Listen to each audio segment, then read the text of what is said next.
หินของนครวัดยังคงตัวอยู่บ่สลายกลายเป็นน้ำขอให้คำสามนั้นยังคงอยู่ตลอดไปยังคงอยู่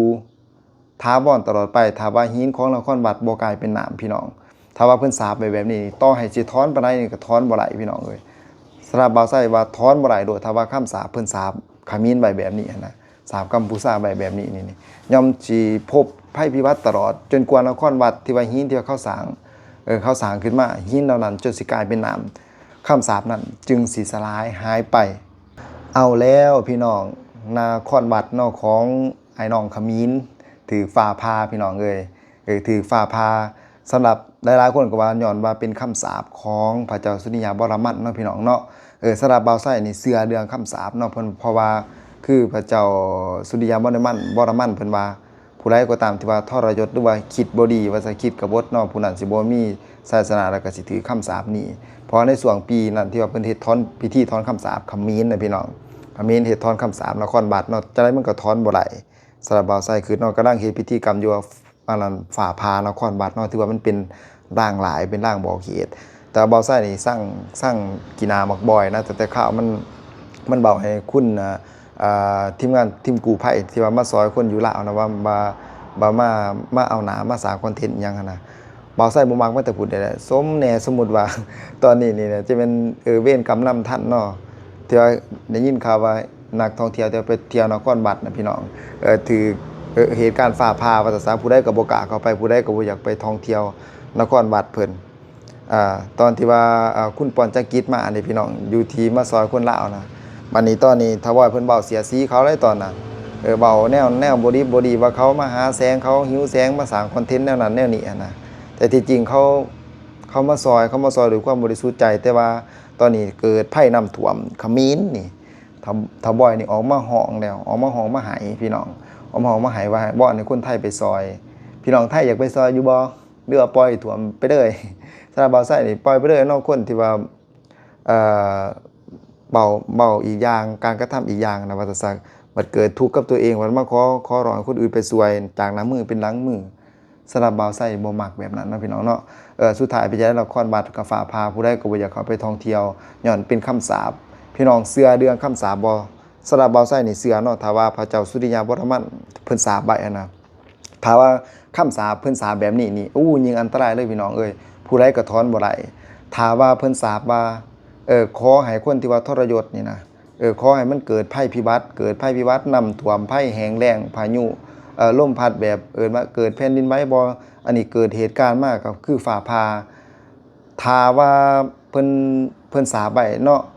ถ้าว่านครวัดหินของนครวัดยังคงตัวอยู่บ่สลายกลายเป็นน้ำขอให้คำสาปนั้นยังคงอยู่ตลอดไปยังคงอยู่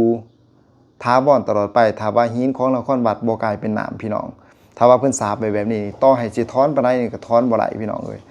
สำหรับบ่าวไส้ว่าถอนบ่ได้โดยถ้าว่าคำสาปเพิ่นสาบขมิ้นไว้แบบนี้นะสาบกัมพูชาไว้แบบนี้นี่ย่อมสิพบภัยพิบัติตลอดจนกว่านครวัดที่ว่าหินที่เขาสร้างขึ้นมาหินเหล่านั้นจนสิกลายเป็นน้ำคำสาปนั้นจึงสิสลายหายไปพี่น้องจึงสิสลายหายไปอันนี้คือคำสาปถ้าว่าเพิ่นสาบไว้เนาะเพิ่นตั้งจิตอธิษฐานไว้เนาะผู้ที่ว่ามีสัตว์มีความซื่อสัตย์ว่ามีความเที่ยงธรรมเป็นพระมหากษัตริย์เป็นพระราชาเท่าเพิ่นสาบไว้เนาะคำสาปของเพิ่นยอมศักดิ์สิทธิ์ถือว่าขมิ้นเตรียมมารับมือหลวงเนาะถ้าว่าเพิ่นสาบแบบนี้ต่อให้สิแก้อาถรรพ์สิแก้ปานใดก็ตามเอามาสวดเอามาอ่อนวอนมาดื้อถอนคำสาปถอนบ่ได้ถ้าว่าคำสาปของเพิ่นว่าถ้าสมมุติว่าเพิ่นเบาสำหรับเบาไส้คิดเนาะพระเจ้าสุริยาบรมันถ้าว่าเพิ่นว่าฐานครวัดนี่หินของนครวัดที่ว่าก่อตั้งขึ้นมานี่ถ้าบ่สลายกลายเป็นน้ำขอให้คำสาปนั้นยังคงอยู่ถาวรตลอดไปกับพวกขมิ้นกับพวกกัมพูชาถ้าว่าเพิ่นสาบไว้นี่แล้วเลยคนที่ว่าทรยศหักหลังคนอื่นนี่ย่อมเลยครับกรรมแบบนี้แหละนครวัดนี่ก็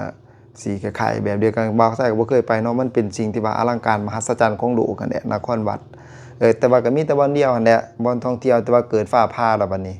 เกิดฟ้าผ่าก็บ่มีคนที่ว่าสิไปเที่ยวบ่ล่ะพี่น้องแบบคือน่าสิแม่นเพราะอยู่บ้านบ่าวไส้ก็สิแม่นวัดผู้เนาะวัดผู้จำปาสักเพราะว่ามันเป็นบ่อนที่ว่าว่าเป็นเมืองมรดกโลกเป็นประติมากรรมสร้างขึ้นแบบคล้ายๆนครวัดเนาะพี่น้องเนาะ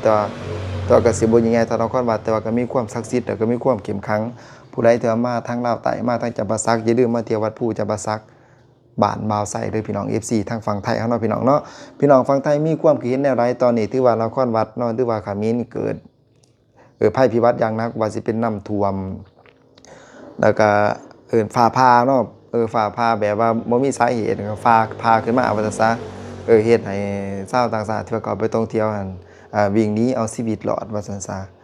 เกือบตุยเนาะพี่น้องเนาะตอนที่ว่าเพิ่นถอนคำสาปในช่วงปี2025ที่มันเป็นข่าวเพิ่นบ่ได้เผยแพร่ออกมาอันนี้พี่น้องมันก็เกิดเหตุการณ์แบบนี้ขึ้นคือกันเนาะกำลังสิถอนคำสาปก็ฟ้าผ่าลงพิธีแตกกระเจิงเลยพี่น้องเอ้ยไอ้น้องเขมรเฮาแล้วก็มีผู้หนึงเนาะที่ว่าเพิ่นอวดนางอวดนาบ่าวไส้ก็บ่ฮู้ชื่อเพิ่นเนาะผู้หญิงเนาะที่ว่าข่าวลงข่าวว่าเพิ่นว่าประเทศอื่นมีบ่คือเพิ่นน่ะติดมหัศจรรย์ของโลกก็คือนครวัดน่ะพี่น้องแต่ว่าตอนนี้ถือฟ้าผ่าเนาะพี่น้องเนาะกลับมาห้องไห้นะกลับมาห้องไห้แบบว่าคนอื่นเขาบ่มากราบมาเที่ยวแต่ต่างชาติเขาก็บ่อยากมาเที่ยวประเทศเขมรเพราะว่าบอนที่ว่าบอนที่เขามักมาท่องเที่ยวคือนครวัดเป็นสิ่งที่มหัศจรรย์ของโลกมันงดงามนะแต่มันเกิดเหตุการณ์แบบนี้ขึ้นเขาก็บ่กล้าเข้าไปนะเพราะว่าฟ้าผ่าเนาะบ่ได้คือลาวใต้บ่าวไส้ได้เด้อพี่น้องบ่ได้คือลาวใต้พับบ่าวไส้ได้ลาวใต้บ่าวไส้นี่มีน้ำตกตาดเนาะพี่น้องเนาะน้ำตกตาดดีพีตาดเยื่องตาดฟ้านได้หลายตาดคู่ตาดตะยิกเสือโอ้หลายเนาะวัดภูจำปาสักผู้ใดอยากมาเที่ยวลาวใต้นี่บ่ผิดหวังแน่นอนเนาะพี่น้องเนาะมาอะไรเด้อยินดีต้อนรับพี่น้องฝั่งไทยเด้อบ่าวไส้ก็อยากไปเรียนฝั่งไทยกันนะพี่น้องเนาะมีบ่อนใดแน่ที่ว่าเป็นบ่อนท่องเที่ยวให้บ่าวไส้เลยฮู้นะพี่น้องฝั่งไทยเฮาเนาะฮักแพงกันเด้อพี่น้องเด้อสำหรับบ่าวไส้ให้หัวใจพี่น้องฝั่งไทยไปร้อยเลยเนาะฮักแพงกันเนาะถือว่าเป็นพี่น้องภาษาการปากเว้าก็สนทนากันเนาะคันฟังก็เข้าใจกันง่ายถ้าภาษาเขมรจะเป็นหยังสับมาลองมาแต่งเนาะก็เบาเนาะภาษาเขียนเพิ่นก็ง้อหายกว่าคนไหมคืออันนั้นเราเบาเนาะพี่น้องเนาะในคลิปเนาะเบาใส่หัวแถหัวบาเนาะบาภาษาสันสูงเบิ่งตัวหนังสือเพิ่นง้อหายกว่าหมอยแล้วเบาใส่เนาะพี่น้องเนาะพี่น้องมีความคิดเห็นแนวใดเนาะถ้าว่าพี่น้องมีความรู้เกี่ยวกับเรื่องคำสาปของพระเจ้าสุริยะบรมันเนาะดึกซึ่งก็สามารถเขียนในแต่ความมีในเบาไส้สิไปอ่านเนาะเพื่อว่าทำความเข้าใจแล้วก็สิมาเบาว่ามันเกิดเหตุการณ์หยังขึ้นในตอนช่วงนั้นเนาะพี่น้องเนาะที่ว่าเพิ่นมาหยาสิ่งดินแลนบ่หรือว่าเพิ่นมากดขี่ขูดหินประเทศสยามบ่ในส่วนนั้นเนาะประเทศไทยเนาะพี่น้องเนาะเพิ่นสิมีการเกิดคำสาปเกิดขึ้นเนาะแน่นอนว่าเบาไส้ก็ว่าต้องมีการทรยศกันเนาะพี่น้องเนาะเบาไส้จึงว่าจึงเกิดมีคำสาปฉะนั้นเบาไส้จึงฝากคลิปนี้ไว้เด้อพี่น้องเด้อขอบใจหลายๆที่ว่าเข้ามารับชมคลิปเบาไส้สวัสดีครับ